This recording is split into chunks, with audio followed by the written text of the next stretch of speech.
Why did Allah create human beings when He was knowing that on the day of judgment a large number of people will go to hell, Jahannam? Does it not raise the question on the mercy of Allah? क्या अल्लाह जानबूझकर large number of people को जहन्नम में डालना चाहता है? Does Allah purposely wants to put a large number of people in hell? Na'uzubillah.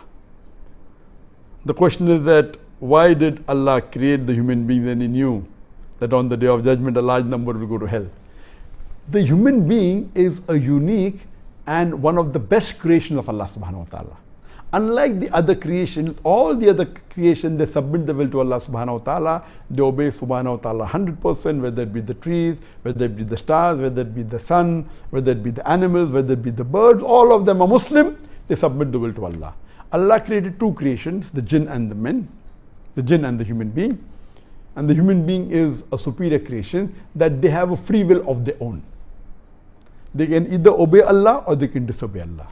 Now, after free will is given, if a person obeys the commandment of Allah subhanahu wa ta'ala, obeys and follows the Quran and the Sahih Hadith, he is far superior than a person who has no free will and he obeys the commandment of Allah subhanahu wa ta'ala.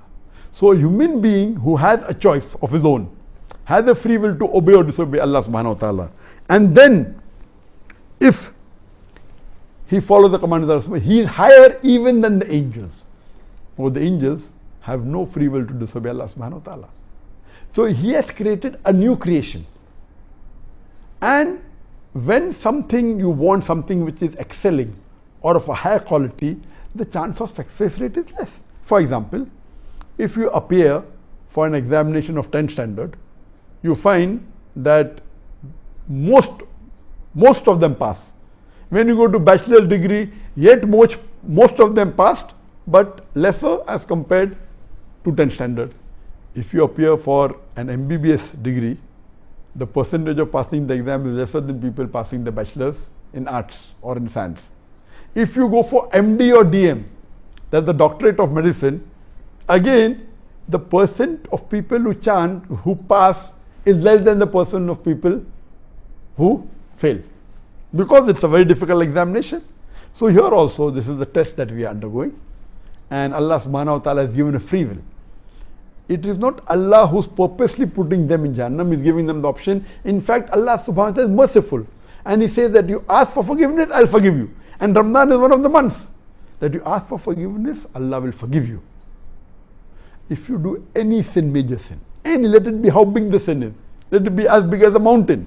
If you ask for forgiveness and if you repent, inshallah, Allah will forgive you. But we, human beings, we are ungrateful to Allah subhanahu wa ta'ala. We do a mistake, we ask for forgiveness, Allah forgives us, and we go back to the sin.